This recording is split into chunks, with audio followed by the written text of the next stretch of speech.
こんにちは。行政書士社会見労務士の大園です。中小企業経営のちょっといい話ということで動画をお送りをしております。今回はトピックスとして育児介護休業法の改正がまた検討されています。どういった内容で検討されているかといいますと、今後はですね、多様な働き方も義務化をしていこうという動きがあります。皆さんの会社では多様な働き方、どんな働き方をしているか、もう一度確認をしてみてほしいと思います。今回の概要ですけれど、昨今ですね、多様な働き方という言葉がよく耳にするようになりましたけれど、そもそも多様な働き方とはどのような働き方なのかと、また多様な働き方をしなさいというふうになっている働き方改革ですけれど、この働き方改革、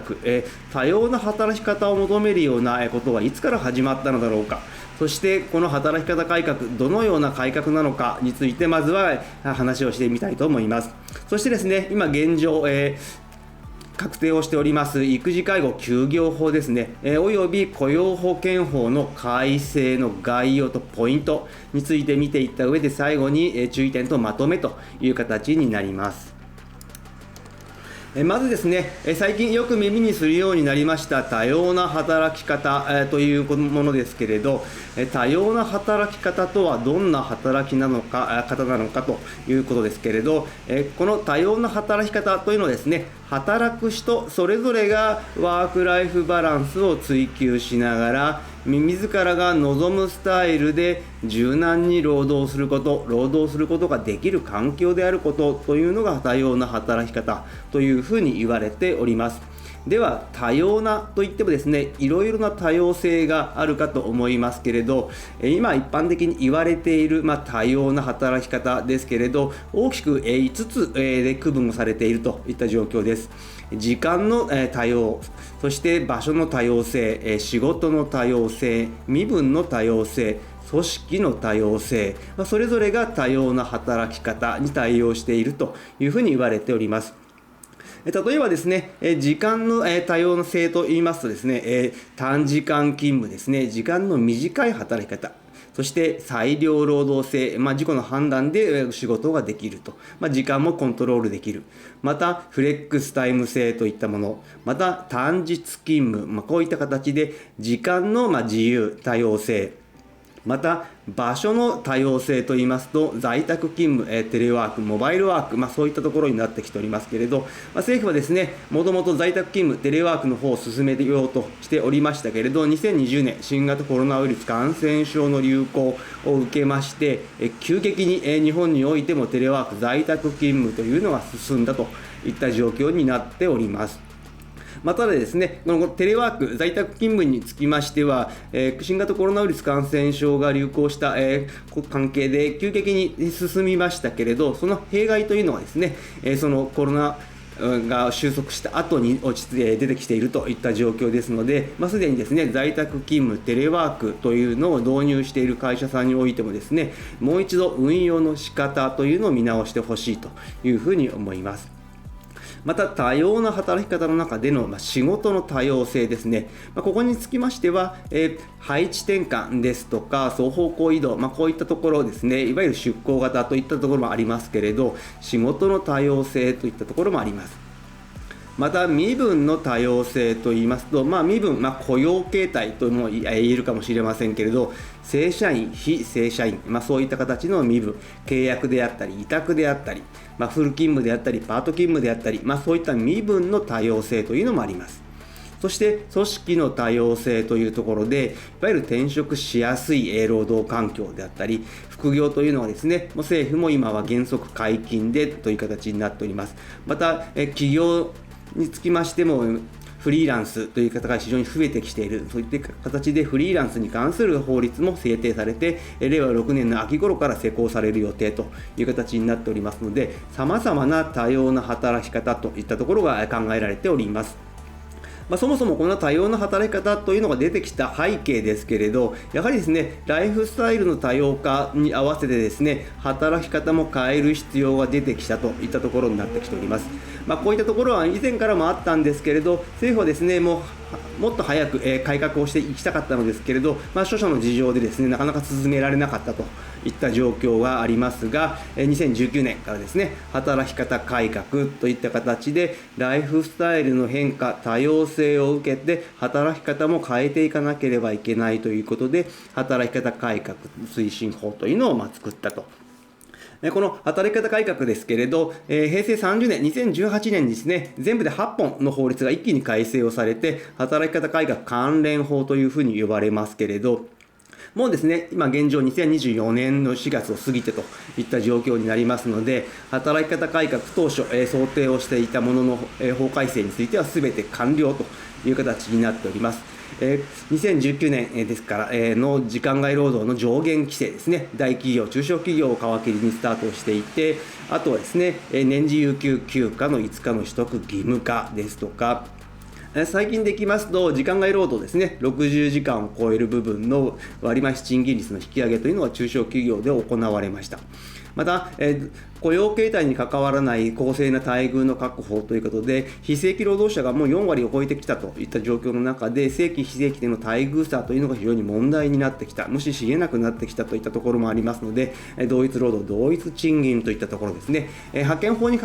おきましては同一労働同一賃金先行してすでに適用されておりましたけれど、通常の一般企業におきましては同一労働同一賃金に関しましては2021年からスタートという形になっております。そして今問題になっているのが2024年4月の1日の法改正の部分で、時間外労働の上限規制、適用猶予を受けていた業種というのがありました。自動車運転の事業、建設の事業、医師、医療に従事する医師ですね、こういったところに関しましては、なかなか時間外労働の削減が難しいものの、代表額といったところで、ここの時間外労働の削減が非常に問題になっている。一般にはですね、一般診療所の中の 6% ほどがですね、もう診療時間を短縮をして対応するといったところも出てきているようですので、こういったところで医療が受けられない、物が届かない、そして、物を作ろうと思ったときに建設工費が伸びていく、そういった問題が出てくるので、2024年問題というふうに言われているといった状況になっております。そして現状ですね、育児介護休業法につきましては、その改正ですね、働き方、多様な働き方を義務化をしていこうといったところに関しましては、今、育児介護休業法の改正案のところにつきましては、この働き方といったところの部分になってきますが、まずは子どもが3歳になるまでといったところにつきましては、テレワークで働ける環境を整えることを企業の努力義務にしていくという案が出てきております。また3歳以降ですね、3歳から小学校の入学式ですね、入学前までといったところにつきましては、テレワークだけではないですけれど、テレワーク、時短、フレックスなどから2つ以上の制度を用意するということを企業に義務化をしていこうという話が出てきておりますので、3歳から小学校までの子どもを育てている会社さんでいる従業員の方につきましては、これらのうちの2つの制度というのを導入していかなければいけなくなるといったところになっております。その他ですね、多様な働き方ではありませんけれど、労働時間に関しましてもですね、残業の免除、時間外労働の免除が今現状3歳までというふうになっておりますが、これを小学校の入学前までに拡大をしていくという動きになっております。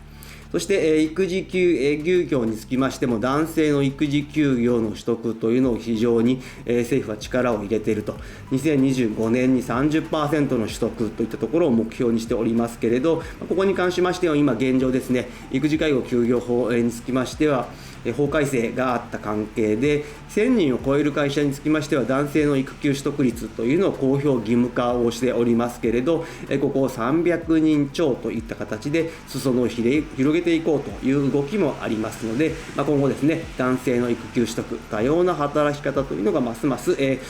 企業に対して義務化をされてくるといった状況になっております。こちらに関しましては今検討内容といったところではありますけれど、令和7年2025年4月以降の部分に関しまして言えばもうこれはすでに決まっていることという形になっておりますけれど、2025年4月以降の両立支援につきましては育児介護休業法および雇用保険法の改正が予定をされております。この看護休暇に関しましては今現状小学校の入学前までと6歳までとなっておりますが、こちらを9歳に引き上げ、所定労働時間の免除につきましても今現状3歳を6歳に引き上げていく。そして介護休業法の協定の除外ですね。介護休暇につきましては協定を結べば一定の従業員に関しましては除外ができますけれど、こちらを廃止していって6ヶ月未満の勤務の従業員も対象にしていこうという形ですね。